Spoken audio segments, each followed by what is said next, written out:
মোৰ দেউতা মানুহ নাকান্দে গোখাই এই পুত্ৰ কোলে লৈ ব্ৰাহ্মণী নচুৱাই থাক আৰু আনফালে ব্ৰাহ্মণে কি কৰিলে চাওক গণকে মাতি আনি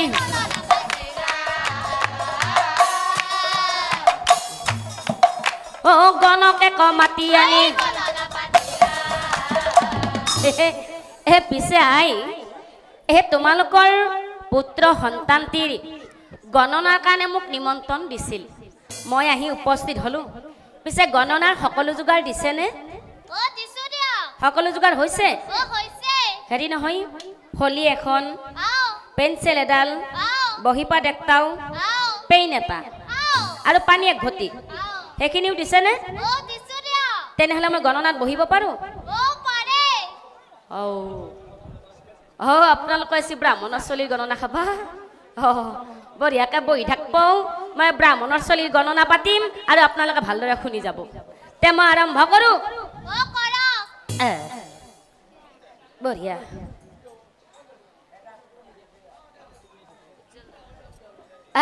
মই আৰম্ভ কৰিম পালাক পিলিক মাৰি নাখিবি গণনাত গুৰুত্ব দিবি গণনা পাতিলা দে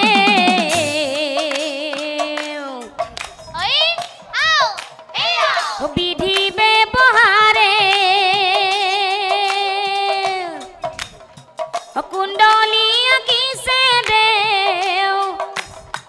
কুণ্ডলী আঁকিছে দেও ফলিৰ ওপৰে গণনা পাতিলা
পিছে আই তোমালোকৰ পুত্ৰ সন্তানটিৰ জন্ম নক্ষত্ৰ গণি পঢ়ি চাই গ্ৰহ নক্ষত্ৰ গণি পঢ়ি চাই পুত্ৰগোটৰ নাম ৰাখিলো মই পুষধ্বজ আই পুত্ৰগোটৰ নাম ৰাখিলো মই পুষধ্বজ পিছে আই গণনাত সকলো ভালেই পালো কিন্তু আই এটা বৰ দুখৰ কথাও পালো কি পালো জানে আই 12 বছৰ বয়সত পুত্ৰ হৰপৈ দংখিব আই 12 বছৰ বয়সত পুত্ৰক হৰপৈ দংখিব গতিকে আই সেইকেইদিন আপুনি অলপ সাৱধানে থাকিব কিয়নো সেই পুত্ৰৰ লগত পিতৃও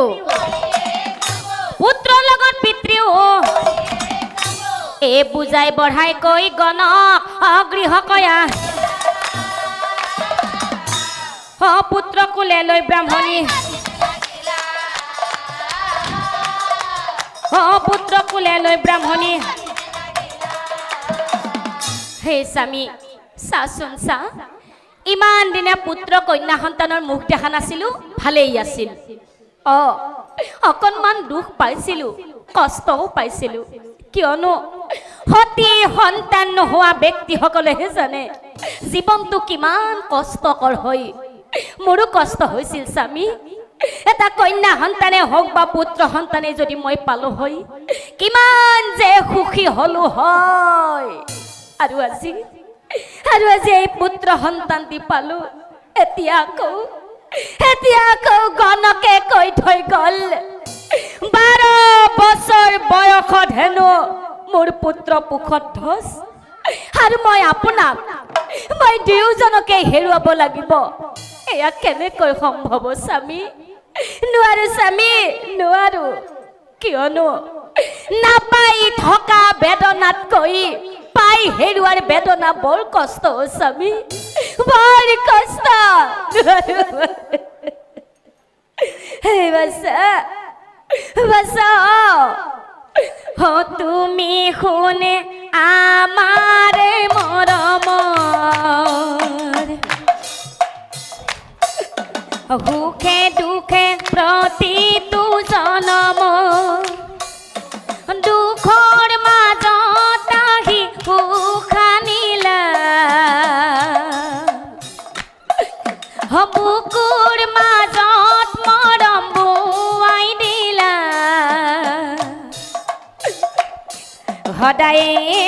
ৰাখিম বুকুৰ মাজত কোনেও নোৱাৰে নিবলৈ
হে পুত্ৰ কুলে লৈ ব্ৰাহ্মণী কান্দিয়ে থাক এনেকৈ কতদিন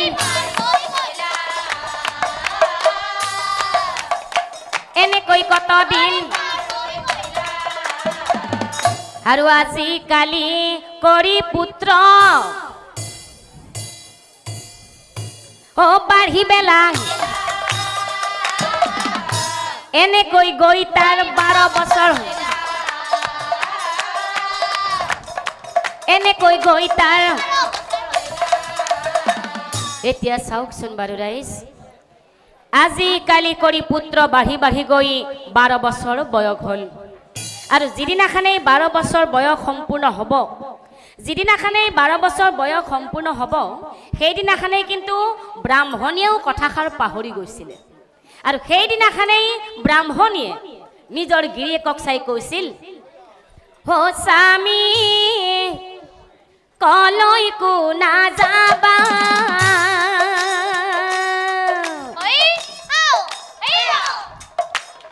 হো আজি তুমি পুত্ৰৰ লগত থাকিবা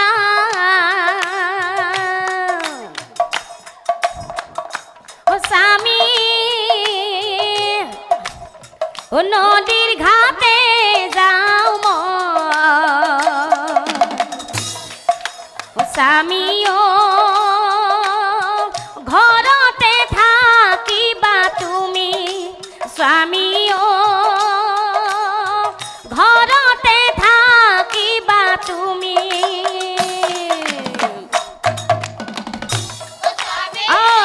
অতি নাচব কিন্তু মই ঘূৰি আহি পালৈকে থাকব কি কৈছো শুনা নাই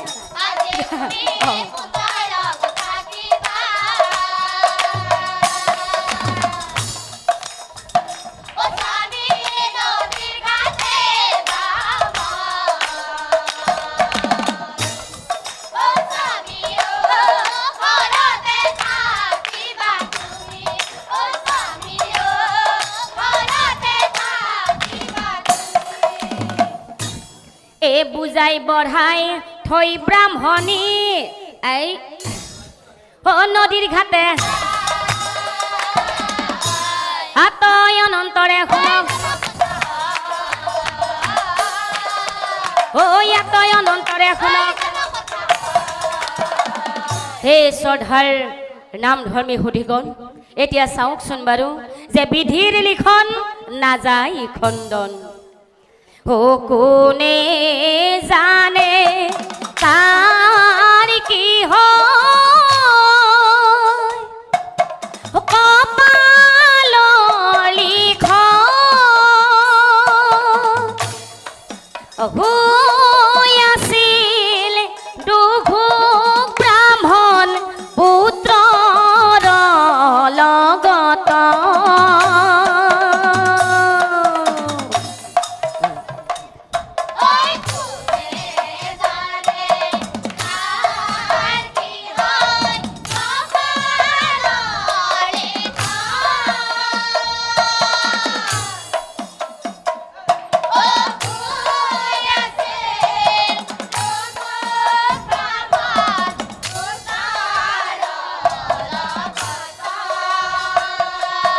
কাল ঘৰ পই ৰখি আছে বিছনাৰ তলত নাজানিলা কোনো জনে সৰ্প আছিল ভিতৰত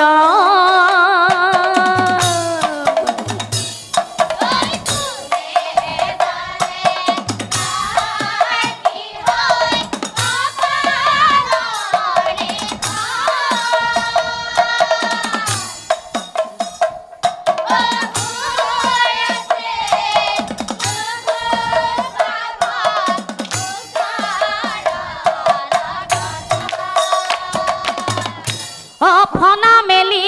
আছিল হৰপই সেই পুখত ধ্বজক চাহাই ফনা মেলি আছিল হৰপই সেই পুখত ধ্বজক চাহাই এ দংখিলেক পুত্ৰৰ ভৰিত